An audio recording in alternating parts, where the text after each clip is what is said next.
Hello class, and welcome to our first day of remote learning. Today we're going to be talking about factoring polynomials using a GCF. All right, so before we start talking about factoring polynomials using a GCF, we got to introduce a couple of vocab terms here. All right, so the first vocab word here is factors. All right, so when we talk about factors, we're talking about numbers or letters you multiply to get another number or expression. All right, and again, when we talk about letters, we're talking about variables here. All right, and our second definition we have is the greatest common factor, otherwise known as the GCF. All right, so the greatest common factor is just going to be, like the name suggests, the greatest factor that evenly divides into each of the terms. All right, so for finding your GCF, this involves a two-step process. All right, so the first step we want to do is we're going to write down all the factors of each monomial in order. All right, and then after we write down all the factors, we're going to circle the greatest factor that each monomial has in common. All right, now I don't expect you to know and memorize all the factors of every single number.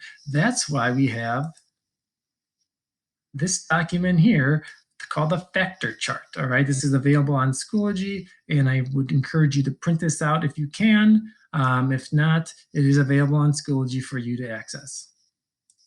And speaking of printing things out, again, if you're able to print out these notes and follow along at home, that would be ideal. You can write down the things that I write down and follow along that way. If you're not able to print them off, which is fine, I would suggest that you have a notebook around or notebook paper and kind of write down some of the key steps that I say and some of the example problems that I'm doing, so you can follow along that way as well.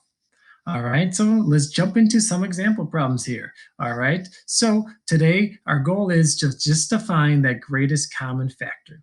All right, so in example 1 here, we need to find the greatest common factor of 12 and 28.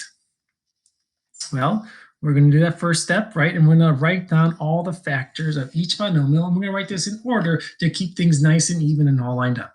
All right, so we're talking about the factors of 12, right? We're talking about 1 times 12.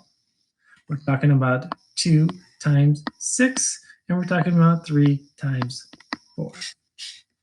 All right, so those will be my factors of 12. And now I'm going to list out my factors of 28. All right, so my factors of 28 are going to be 1 times 28. I know 2 goes into 28 because it's an even number. So 2 times 14 will give me 28. And I also, 3 does not go into 28, but I know that 4 times 7 goes into 28. Again, if you don't know what these numbers are, you should reference this factor chart, all right, and find that number 28. And there it is down here. And look at, those are the 6 factors of 28. All right, so next we have to find the factors. Oh, I did it again. I listed out the factors, but I forgot to find the greatest common factor. All right, so now I'm looking at my factors here, and I'm finding the greatest thing in common between the two numbers. All right, and my greatest common factor is going to be that number 4. So my GCF of 12 and 28 is 4. Now I'm ready to do example B here. I got to find my GCF of 18 and 54. All right, so first things first, I got to find my factors of 18. All right, so I'm going to list those out. I got the numbers 1 times 18. I have the numbers 2 times 9, and I have the numbers 3 times 6. Those are my factors of 18. So now I'm going to find my factors of 54. Ooh, I can see that there's a lot of factors here. There's 1, 2, 3, 4, 5, 6, 7, 8 factors. Again, this is maybe something I want to reference this factor chart to help me out. All right, so my factors of 54 are going to be 1 times 54. It's going to be 2 times 27. I have 3 times 18. And 4 does not go into 54. 5 does not go into 54. But 6 times 9 will give me 54. So now that I listed out all my factors in order, I can easily see that the number 18 is going to be my greatest common factor.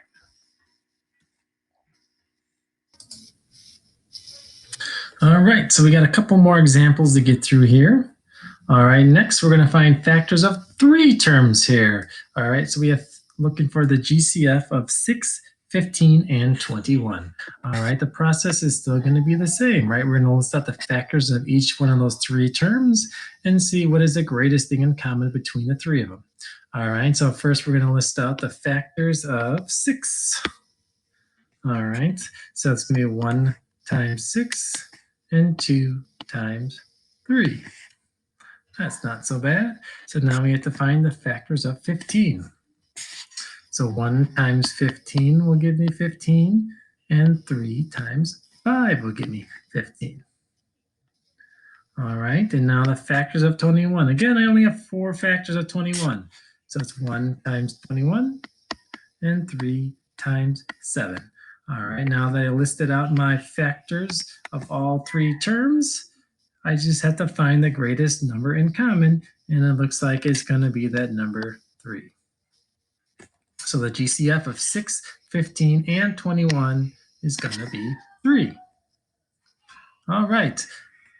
So now we got a couple more examples to get through. These are going to be a little more challenging because now we're going to throw in some variables. All right. So now we're going to find some GCFs of monomials that have variables in it. All right. So we're asked to find the GCF of 4x squared and 10x. All right, so to do this, again, we're going to find the factors, the GCF of my numbers, and then the GCFs of my variables. All right, so when I have 4x to the second power, my recommendation, my suggestion is that we're going to list out those variables first and stick those on these last 2 lines here. All right, so x to the second power means I have 2 x's. All right, so now I have to find the GCF, or sorry, the factors of 4. So now it's going to be 1 times 4 and 2 times 2. All right, let me scroll up a little bit here. All right, so now I have to find the factors of 10x. Again, I have a variable x that's just one single x, so that's going to be put here at the end. And now my factors of 10 are going to be 1 times 10 and 2 times 5.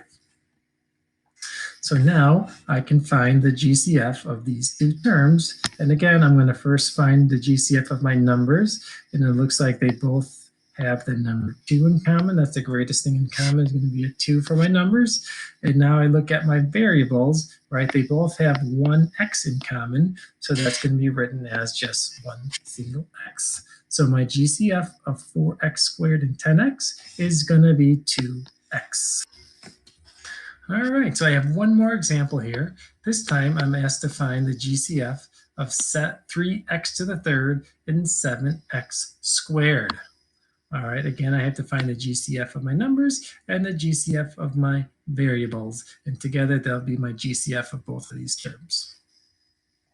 All right, so I'm going to list out the factors of 3x to the third power. So again, I'm always going to start with my variables. X to the third means I have 3 x's. So I'm going to stick those at the end. All right.